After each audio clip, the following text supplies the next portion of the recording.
Hey, what's up, man? Hi. Here, I'm going to hand this off to my buddy here. And shucks, let's do this. Let's flip it. Yeah, there we go. Do you need more lighting?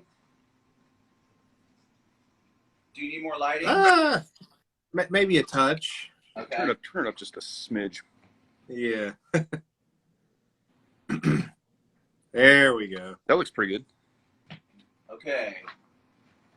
Sweet. All right. Here I am at Chapter 2 recording in Lenexa, Kansas. I'm Paul Ryan of Origin. I don't know where to start. Well, it's good to have you on, man. Thanks for taking the time. Thanks for having me. Well, let's start off. What's your main rhythm tracking rig that you got going on right now? Okay, so I got a couple different things here. This is Big Bertha. So Damn. basically, I have two stereo 100 Mesa power amps. And excuse me, I have a little bit of a cough, so I apologize ahead of time. So basically, I have two stereo 100 Mesa power amps. And I run them at, I run 8 speaker cables out. I only have 2 speaker cabinets in the room here because 2 of them are in the vault for recording. Yeah, so there's 2 there. The other 2 are in this ISO cab right there. It's in an ISO box, so there's no external sound when I'm playing, so it captures all the tonality. Because that gets loud, man. Okay, so basically, then I have 2 Mesa Boogie Rec Pre's. Yeah. And I have just a live wire power conditioner, and then I have a cord. I think this is a DTR 100 or DTR 1000. I can't remember. It's been a while since I looked that up. And then I'll go through all the chain in the back. I'll turn it around here in a minute. We are using so I have 1 signal. So my top cabs, I have 4 Mesa Boogie rectifier oversized cabs, and my top cabs use the process signal, which I like, which it has a BBE 882i sonic maximizer. It just gives a little bit more oomph, like when you're doing the Captain Crunch heavy riffs.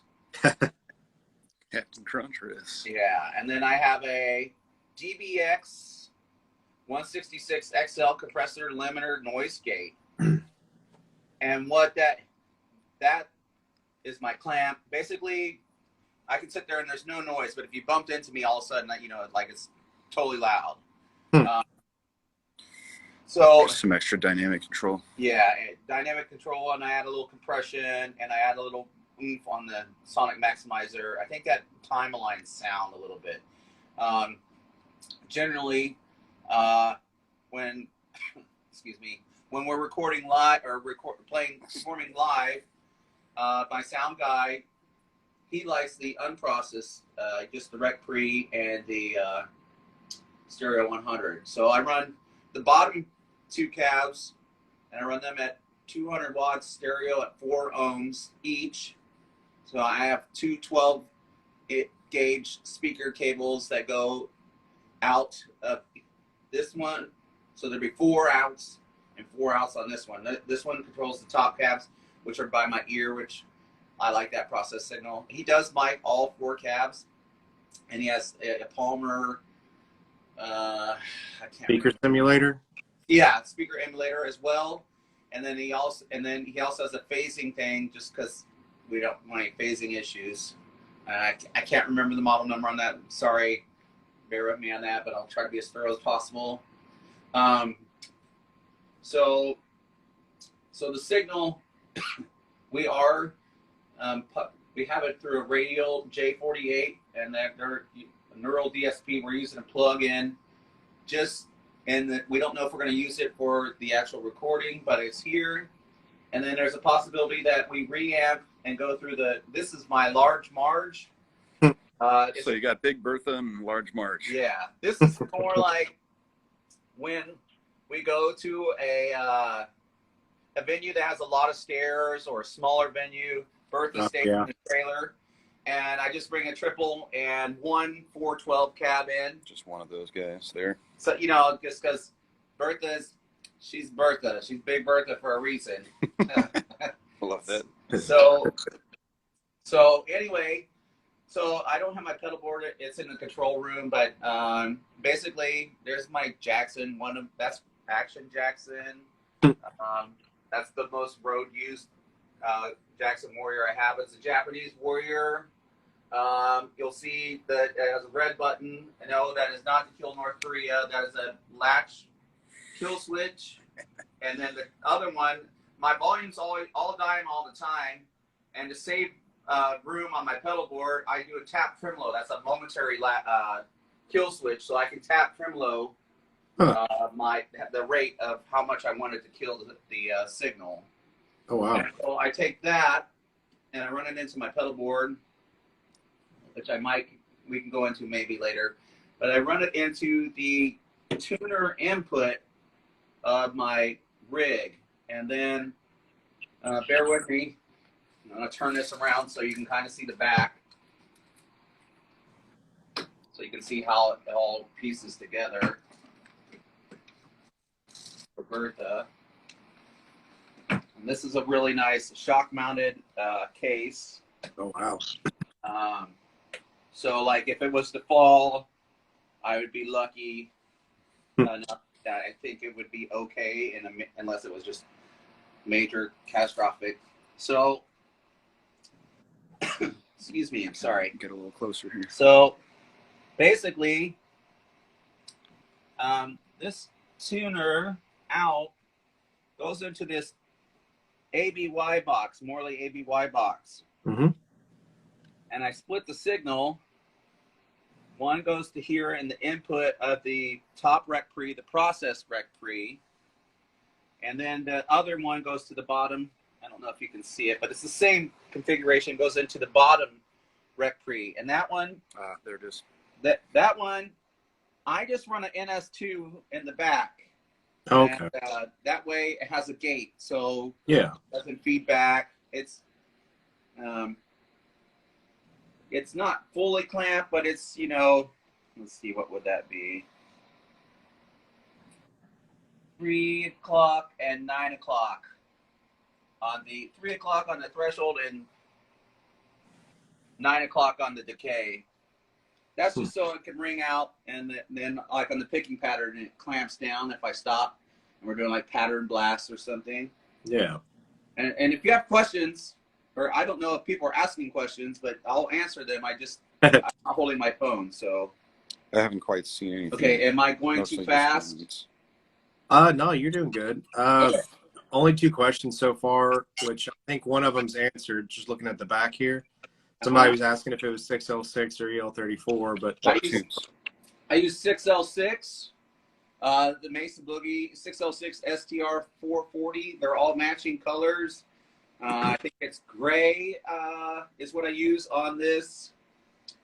It does. I'll go into this in a second. It has a lifted around somewhere. So it does have, if you want to come a little closer. Yeah, sure. On the power amp, it has a bias switch for EL34 or 6L6, and obviously it's in the 6L6 position. And so real quick, I'll go back and I'll go to my process signal. So it goes from the Morley out into the input of the BBE, and I run everything stereo. So there's the input and output, and then I go from the BBE into the 166. Output, input, output, input. It's kind of hard. It's kind of a jungle in there. I'm sorry. I try to keep it as clean as I can, though, for you. So you go from the BBE into the compressor limiter gate, from the preamp out, and then one other thing that the rec pre has is this: you can do a modern which is like the rectifier sound. They have a raw, I think, which is like the vintage sound, I think. Or wait, I can't remember that. I only use it on modern because that's the rectifier setting.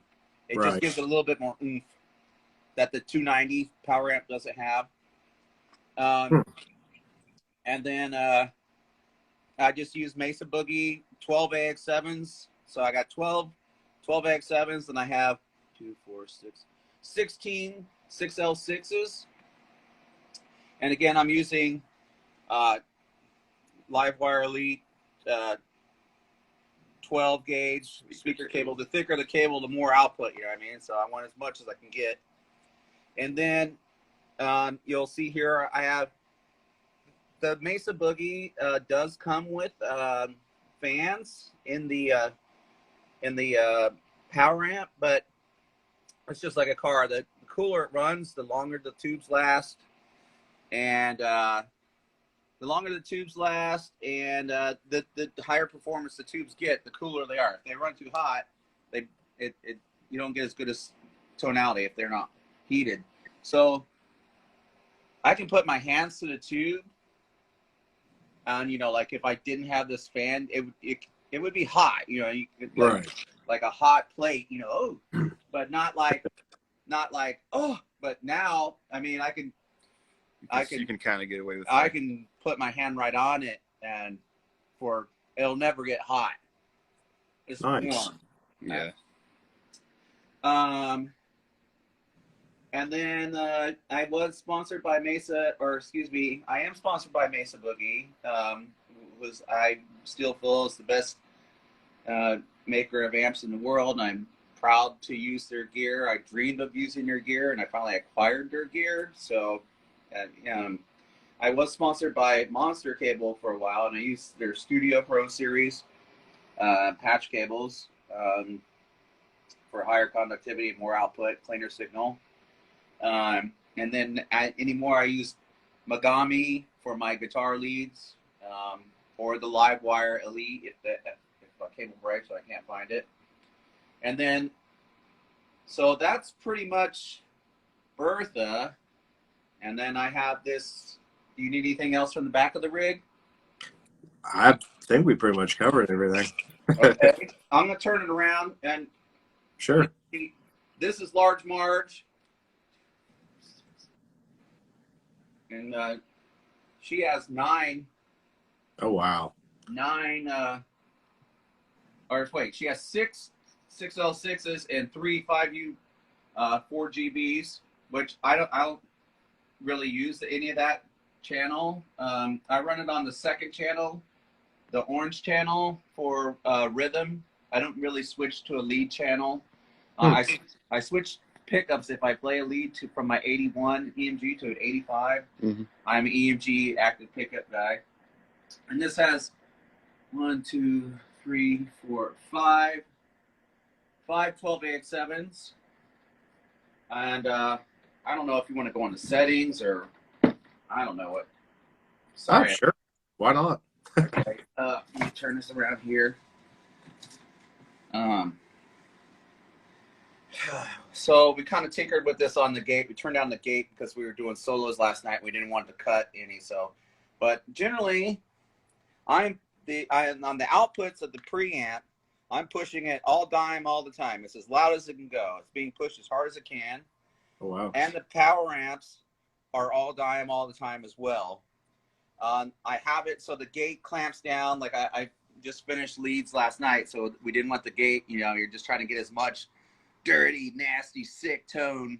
Like Eddie Van Halen had that shit ripping loud. And so you could get all those cool effects in his like just the weird pinch harmonics that happen sometimes, just magic out of nowhere. So anyway, I got to readjust my compressor gate, but generally, so I'm pushing it, the power amp and the preamp as much as I can. Mm-hmm. So I don't use a clean channel. It's on the modern setting. They're set exactly the same. So I'll just go through the process one because it's better angle. I'm running the gain, full gain. Treble, I'm about 1 o'clock. Mids are maxed. My bass, it should be right there, is at 5. And then my presence is about noon. And then this, it goes from 0 to 1 super quick because I'm pushing the pre and the power amp super hard as I can. So That's the master. Yeah, this is the master volume. And I'm going to say this would be, let's see, that would be like 7 o'clock. And this is about 8 o'clock, somewhere between 8 and 10. So it goes, it's quiet, quiet, quiet. Oh my God. And then real quick. Yeah. It's like, oh my God, or it's like, oh, that's not very, oh my God, turn it down immediately, please. So that's how my settings. I have it on the live bright, and then I have it on the modern. And there's a vintage and a raw. This is more like rock and roll. This is like Buddy Holly style or something, and then or Richie Valens or something like that. And this is like the rectifier setting.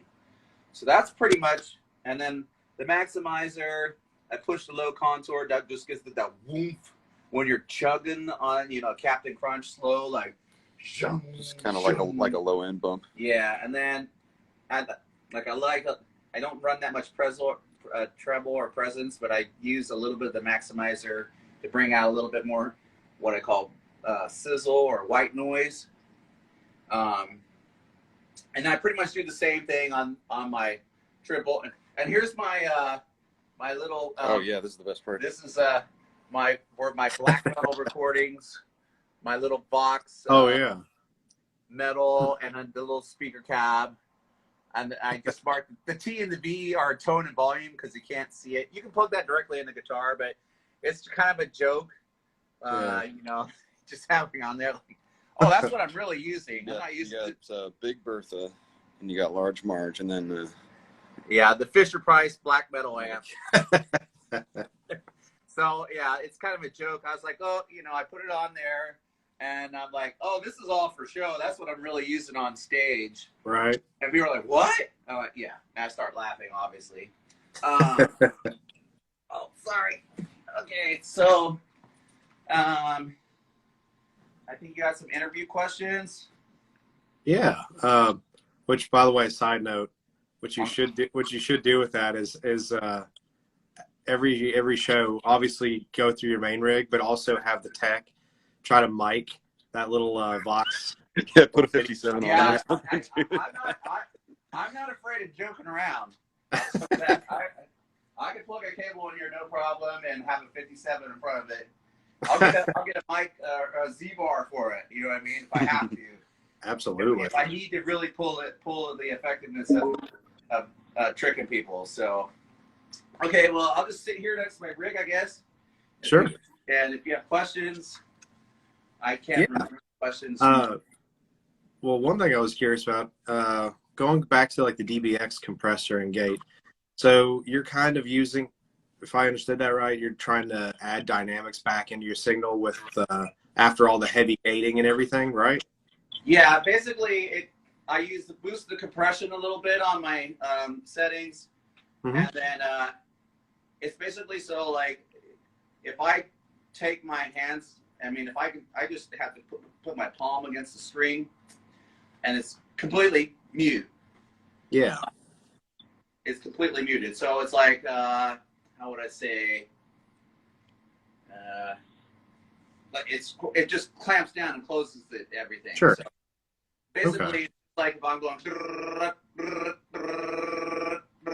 there's no sound in between. You have to sit there and find that delicate balance because you don't want it to gate too soon or not gate quick enough. It's trial and error. And the gremlins get in my amp, every time in between tours or things bump around or whatever. So you got to tinker with it for a while. Okay, well that's awesome. It's always been just like kind of a constant battle about, like you said, trying to do a balancing act with your gate. Trying not to get it to choke everything out, and you want at least a little bit of sustain for some parts. And well, that's the thing. I have it pretty much set up so the one that isn't the process signal has a little less gate. Oh yeah. So when it's the noise suppressor, but oddly, it helps sustain like the other one that has the more gate, and it'll ring out. That it rarely closes before the other one. You know, because kind of like the sound is moving the speakers and everything, so it's kind of just making sound, and you know what I mean. So it will ring out a good amount. You know what I mean? It's not if you play it right. If you gate it too much, obviously it'll clamp. You know what I mean? Right. But it'd be like you hit a note. You know, like, and if I need more noise, like if we're like, let's see the fucking horns. You know what I mean? I just bang on my guitar. You know, just one time, bam, and it's gonna ring a long fucking time. So, gotcha. Real quick, a couple of people were asking for a little bit more details on your Warrior. Like, okay, I have 5 Warriors. I actually have a new guitar I'll unveil later this year, but I'm not gonna. I'll talk about that. Her name will be Vanity Jackson. There's Action Jackson, Bad Jackson, Luscious Jackson, Nasty Jackson, and oh my goodness, it's Miss Jackson. That's Janet if you're nasty. That's. I think I covered them all there. What questions? It's 24 fret. It's Japanese Warrior. I never played an American. I didn't want kids to think that they needed an American guitar. Not that there's anything wrong with that, but I didn't want, you know, I was young and I couldn't afford like the $1,500 guitar or whatever. I do believe in setting up the guitar properly or taking it to your local repair guy or luthier to get the proper setup. But I think this is a 2007.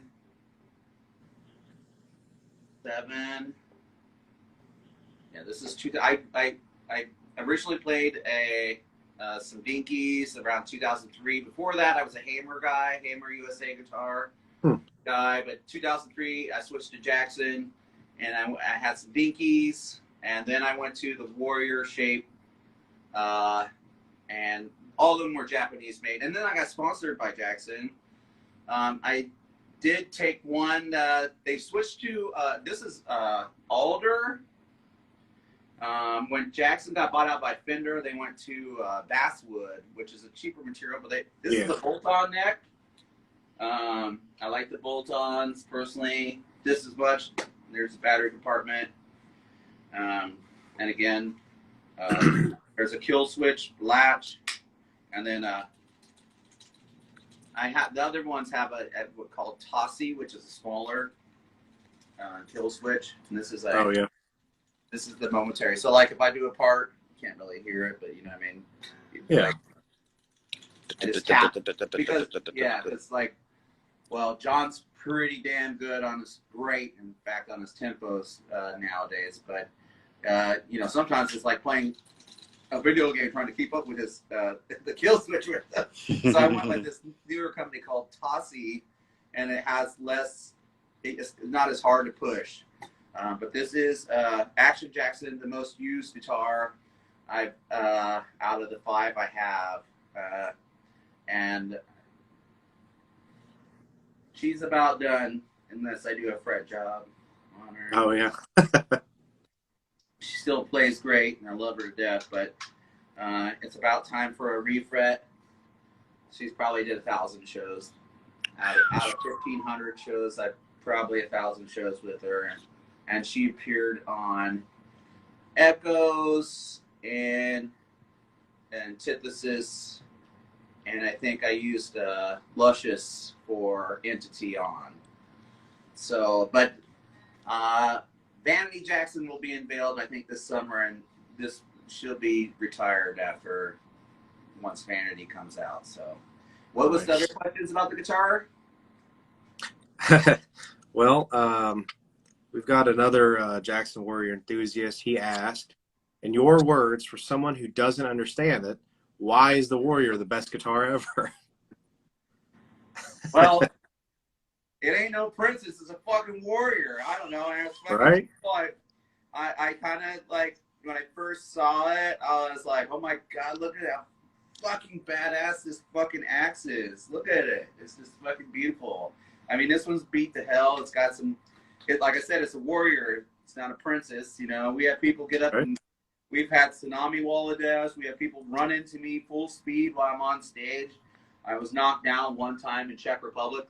We did a wall of death in the crowd and on stage, and it was probably the one time I didn't stop playing, mind you, but we were playing Staring from the Abyss, and the guy ran into me, like speared me, full speed, and I went down, and like the band was like, oh shit, like I stopped for just a second because my elbow hit the ground. I went right back in peace. And then, but the band stopped and were scared that I was hurt, but I was just laughing. And they picked me up and were like, let's redo that. But don't run into the damn guitar player. So, I mean, I love how it fits on the body, like how it's shaped and contoured. It's easy accessible to, I use all 24 frets. I think everyone knows that already. It's just a sick looking guitar. I fell in love with it the first time I saw this Japanese word, this one here, I was like, oh my God, I'm in love. I'm in love. I still love you. You know, like I still like the BC Rich Ironbird. That's probably my second favorite shape, or maybe the Stealth, the Chuck Schuldiner guitar. But this is the one that speaks to me. And I do have a Bloodline Warrior. That's the basswood. And I, again, changed all the controls. I stripped the paint down and stained it brown. And somebody else has a signature model that has copied my idea from 2000. Oh, you, Dave. Wonder who that would be. You, Davey Dave, I love you. So anyway, best of luck to him and the Revocation Boys. We toured together a long, long time ago. I'm sure we'll share the stage again sometime in the future. So yeah, I don't know what else to tell you. It's just fucking, I love it, and I hope anyone that's ever owned one probably shares the same sentiments. It's just a great guitar, and it just looks cool, and it was the right guitar for me. I've actually shopped quite a bit for a Japanese Warrior too, but you can find them and hold their value for sure. Somebody, Kevin Fassard chimed in real quick. What's your hold on. I'm way older than him, but I'm trying. Kevin's got like super guns. Love them. Oh, for sure. Nobody's got guns like that guy. No. But he was wanting to know brand and string gauge for that B. I heard string gauge. What was that? What else? Brand. Oh, okay. So I'm sponsored by Dunlop. I got Dunlop picks with the Origin logo and stuff. And then I use Dunlop strings and MXR pedals. Primarily, I do have a Boss pedal here and there. And I have the Whammy Ricochet. But Dunlop, here we go.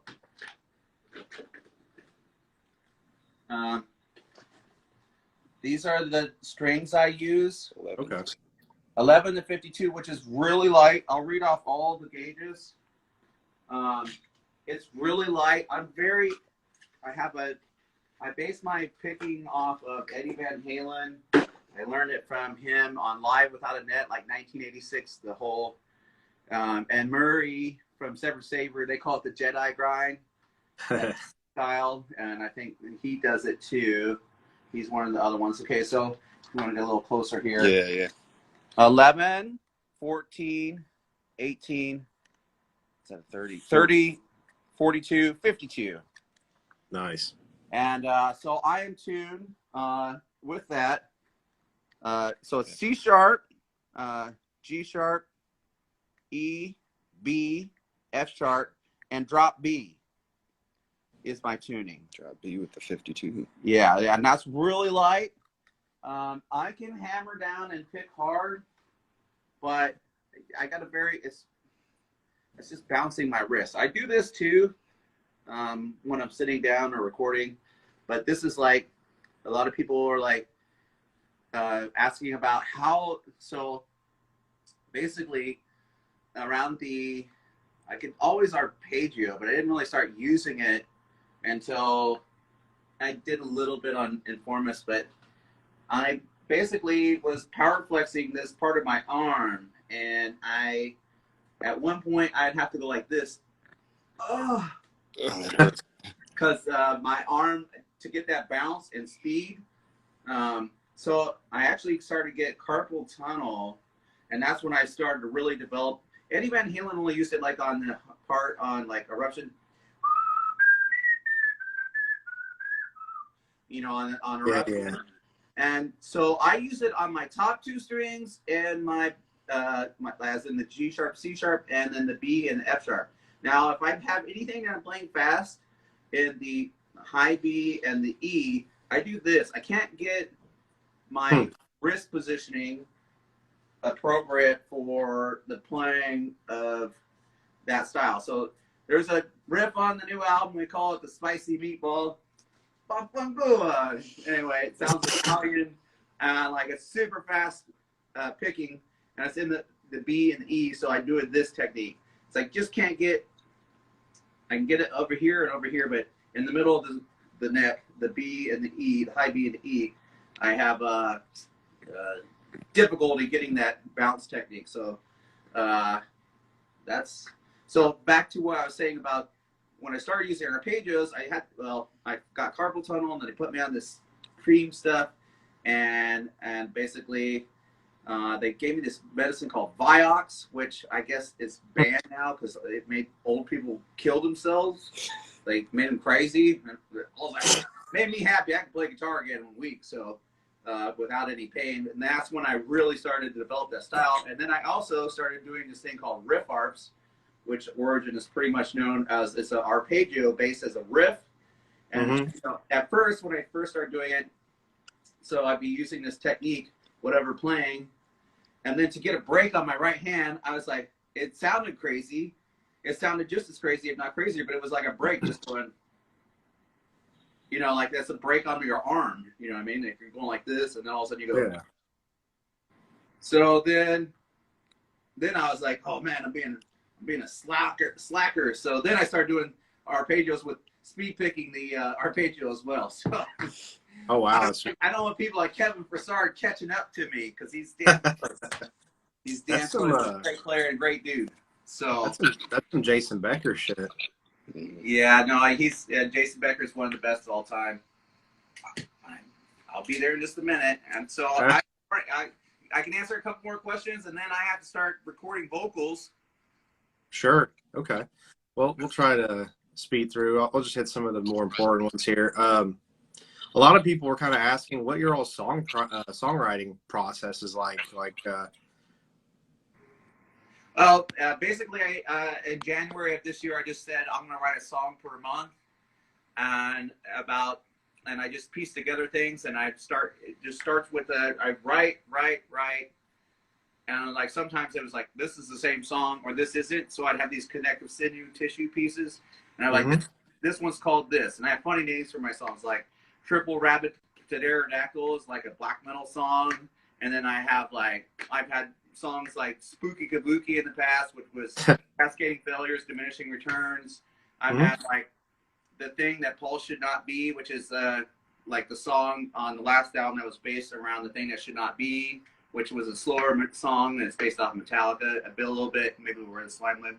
So I just come up with these funny titles just so they have separate identities. Like I have a song called Seven Occasion, which was the seventh song, and then you just add a occasion everything. So I just kind of made it based around like that early Malevolent Creation, Suffocation thing. So by the time August rolled around, I basically had sat there and had 8 songs. There's gonna be 9 songs on this album. It's probably gonna be our longest album to date. I think it's easily over 45 minutes. I won't give you the title yet. You'll have to wait, but I'm very excited about it. And so basically, I sit there and write everything to a click.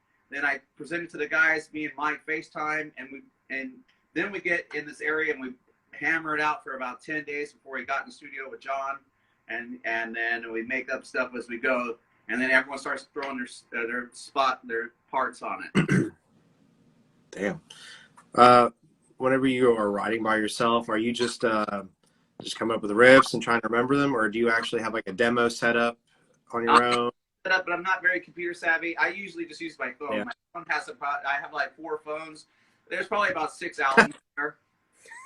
There's stuff that I need to connect together. Awesome.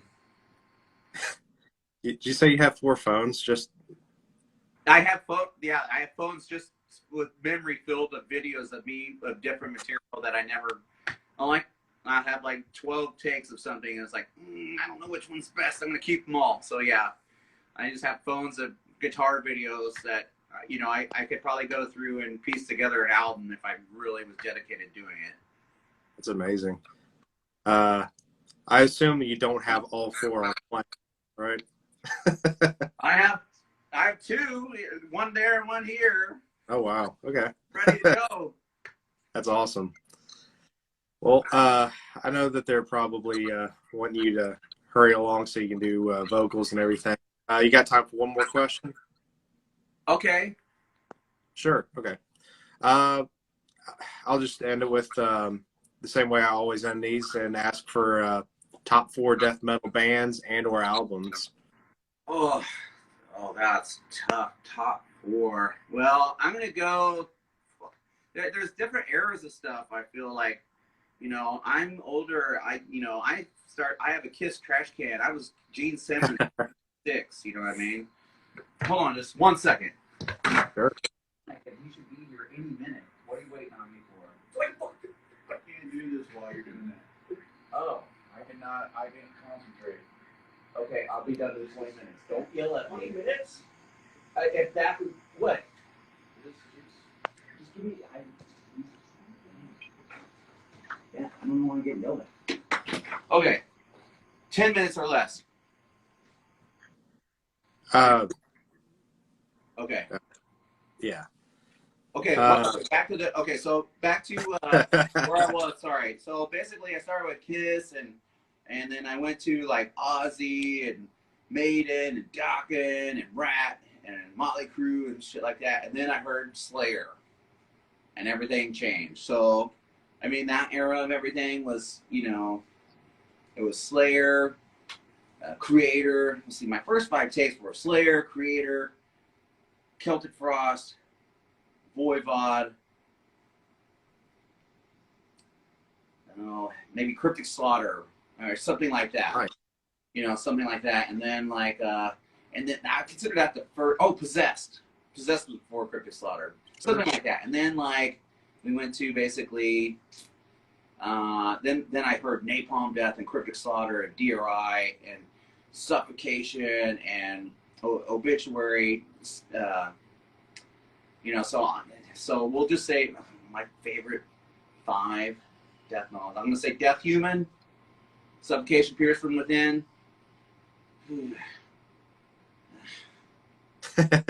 Oh man, this is so tough. Deicide. Okay. Golly. Carcass, Symphonies of Sickness. There's 4 right there. Game over.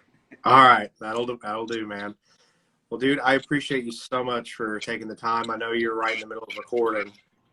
Yeah, so expect an album out late May, and Nice. follow the Origin Band it's Origin Band on Facebook. I think it's Origin Band on Instagram. I'm Death Shredder. I'm only on Instagram. I just started getting back into it, so I haven't been online for a couple years, but I'm posting almost daily now. Stupid, silly, fun stuff. Nobody knows that. Everyone just thinks I'm a hate monger, dragging my knuckles, playing all the fucking time, which I'm actually, I'm more a jokester than anything else. So, Awesome. Anyway, any last questions? Nah, man. I think we're good without dragging it out into a whole other 20, 30 minutes. Okay, well, maybe we do another time. Sure. If you ever need more content, I'm grateful for this interview, and thanks for checking out Big Bertha and Large Marge. And thanks for checking in at Chapter 2 Recording Studios with us. And expect the new Origin album out in May. I know we're all super excited for it I'm and really can't wait excited for it. about you. I can't wait till you hear it. Awesome. Well, dude, thanks again so much, and thanks everybody for tuning in. Yes, thanks everyone. Message me or something on Instagram. I'll answer more questions at Death Shredder. If you have more questions, I'll try to answer when I can when I'm not tracking vocals, okay? Hell yeah. Maybe we'll do this again sometime. All right, I got to get busy. All right. Thanks, man. Horns up, man. Thank you so much. Later.